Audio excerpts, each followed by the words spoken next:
ഇത് വയനാട് ജില്ലയിലെ ബോയ്സ് ടൗണിന് സമീപം പുതിയതായിട്ട് സ്റ്റാർട്ട് ചെയ്തിട്ടുള്ള കോമാച്ചി പാർക്കാണ് കേട്ടോ. കോമാച്ചി പാർക്ക് പേര് കൊണ്ട് തന്നെ വെറൈറ്റിയാണ്. ഇവിടെ ഒരുപാട് റൈഡുകൾ അറേഞ്ച് ചെയ്തിട്ടുണ്ട്, കുട്ടികൾക്കുള്ള റൈഡുകൾ അറേഞ്ച് ചെയ്തിട്ടുണ്ട്. 150 രൂപയാണ് അഡൽറ്റിൻ്റെ ചാർജ് വരുന്നത്, 100 രൂപയാണ് കുട്ടികൾക്ക് ഇപ്പോൾ അവർ ചാർജ് ഈടാക്കുന്നത്.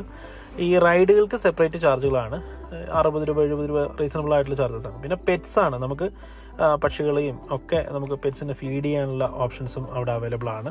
അപ്പോൾ എന്തായാലും ജസ്റ്റ് ഒരു ദിവസം നമുക്ക് എൻജോയ് ചെയ്യാൻ പറ്റുന്ന, ഒരുപാട് ഫോട്ടോസ് എടുക്കാൻ പറ്റുന്ന ഒരു ലൊക്കേഷനായിട്ട് കോമാച്ചി പാർക്ക് മാറിയിട്ടുണ്ട്.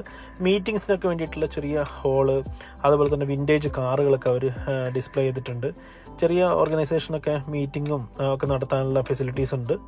ഫോട്ടോസിന് വേണ്ടി മാത്രം ഒരു ഏരിയ അവർ മാറ്റി വെച്ചിട്ടുണ്ട്. നമ്മൾ ചിത്രം വരയ്ക്കുന്ന പോലെയൊക്കെ ഫോട്ടോസ് എടുക്കാൻ വേണ്ടി പറ്റും. കഴിഞ്ഞ ഓണാഘോഷത്തിൻ്റെ ഫോട്ടോസൊക്കെയാണ് ഇപ്പോൾ കാണുന്നതും. ആഘോഷങ്ങളൊക്കെ നടത്താൻ പറ്റിയൊരു ഏരിയ ആണ്. പിന്നെ വേഷം, വിവിധ തരത്തിലുള്ള നോർത്തേൺ ടൈപ്പ് രാജസ്ഥാൻ വേഷങ്ങളൊക്കെ നമുക്ക് ധരിച്ച് ഫോട്ടോസ് എടുക്കാം.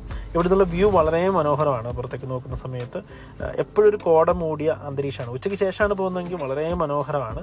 അപ്പോൾ എന്തായാലും വയനാട് ജില്ലയുടെ ടൂറിസം ഏരിയയിൽ നല്ലൊരു മുതൽക്കൂട്ടായിട്ട് കോമാച്ചി പാർക്ക് മാറും. ഇവിടെ ഡോർമിറ്ററി അടക്കം അവർ സെറ്റാക്കിയിട്ടുണ്ട്. ഡോർമിറ്ററിയൊക്കെ ചെറിയ തുകയേ ഉള്ളൂ ഡോർമിറ്ററി. അതുപോലെ തന്നെ മിനി തിയേറ്റർ ഷോസൊക്കെ അവൈലബിൾ ആണ്. വരും കാലങ്ങളിൽ ഒരുപാട് ആക്ടിവിറ്റീസ് ഇവിടെ ഉണ്ടാവട്ടെ എന്ന് ആശംസിക്കുന്നു.